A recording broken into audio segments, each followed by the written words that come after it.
Sure. New questions about how some in the media are handling President-elect Donald Trump, with indications some journalists are refusing to, quote, normalize him. Our own Howard Kurtz, the host of Media Buzz, has this take. To be normalized would be to be treated as just another president-elect putting together his cabinet and White House staff. A normalized process would involve skeptical coverage, aggressive coverage, but would fit within the template of previous transitions. What those who decry the normalization of Barack Obama's successor are really saying is Trump is not a legitimate president and doesn't deserve to be treated as such.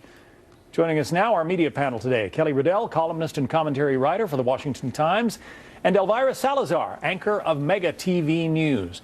Kelly, do you see indications that significant numbers of reporters out there in the mainstream media do not want to normalize the president-elect? Yes, and it's just a continuation of what they did in the general election, but they called it a different name. They called it false equivalency, in the fact that you couldn't compare Donald Trump to Hillary Clinton because Donald Trump was, he could blow up the republic.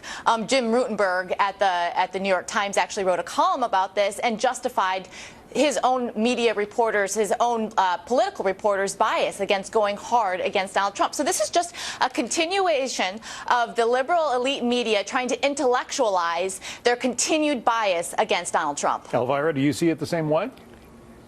Well, my main concern, I would say, and speaking from the U.S. Spanish media, is the Latinization of the U.S.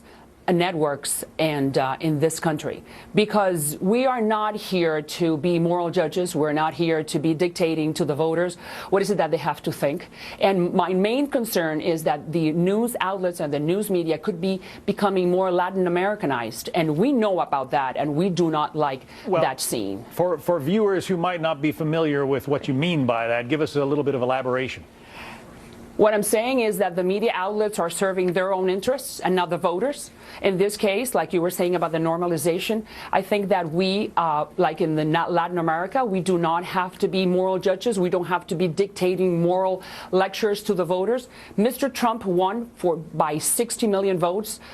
The country has spoken, and we are no one in the news outlets to be saying to the voters that they were wrong or that they were right. And in Latin America, where my parents come from, that's what's happening, or that happens very often. So we have to understand that not only we're talking to the American public, we're also talking to emerging democracies. We're talking to Latin America that looks at the U.S.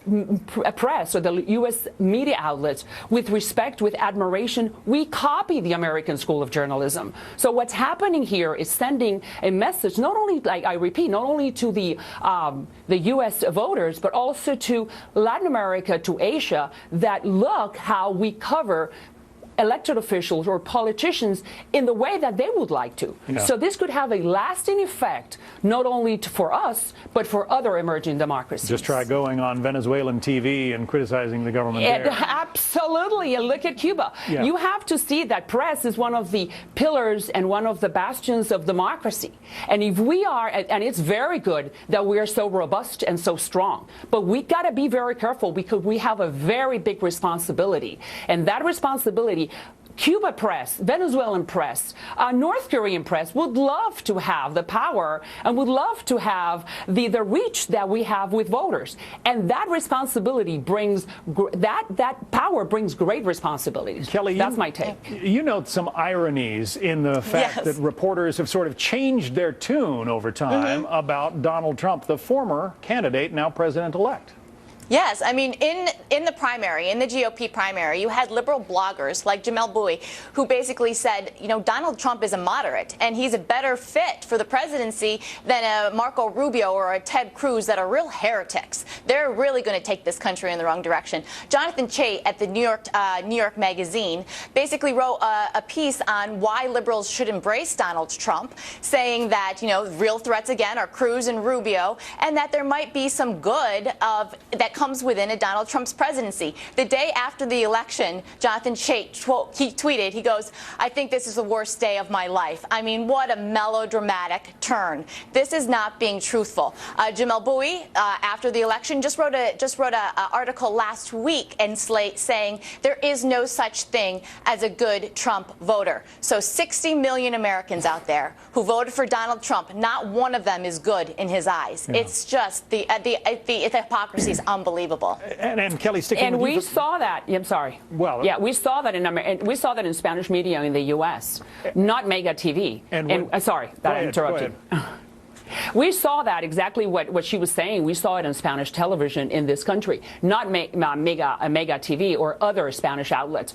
We have to understand and we have to remember that immigration, deportation, NAFTA, Mexico was one of the core issues for the Trump presidency. Nonetheless, we understood that we needed to stay in the middle. We needed to cover things as they were coming. Right now, there is terror in the immigration, or in the, I should say, in the Hispanic community, because we really do not know what Mr. Trump is going to do. But nonetheless, we got to stay in the middle, and we got to cover. We're storytellers. We're just reporting what's happening, not telling the voters what to think, including the 70% of Hispanics that voted against Mr. Trump or in favor of Mrs. Clinton. And that 30% we need to preserve, and we need to give everybody in our community, I should say, a fair chance to look at Mr. Trump the way he is, not how we imagine he is going to govern. And when media question the legitimacy of this new incoming administration, Kelly, it only feeds, you know, people in Portland who go out and burn things down because they're unhappy that their candidate didn't win.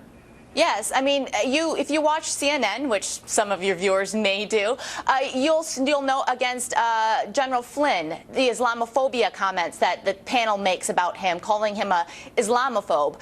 With Senator Jeff Sessions, all they want to do is talk about the 1986 confirmation hearings and nothing that he's done since then, and what a civil rights activist he has been. This is just further dividing our country, and it's fear-mongering, and it's something that the press, instead of calling names, should actually look into these people's records, and also look at the fact of the matter that Donald Trump is interviewing a bunch of people across ethnicities, female, male. He's having a Democrat, Tulsi Gabbard, over today. Yeah. So he's definitely trying to get the best people for his cabinet, and that's something that should be praised. Kelly Riddell and Maria Elvira Salazar, thanks for being our media panel today.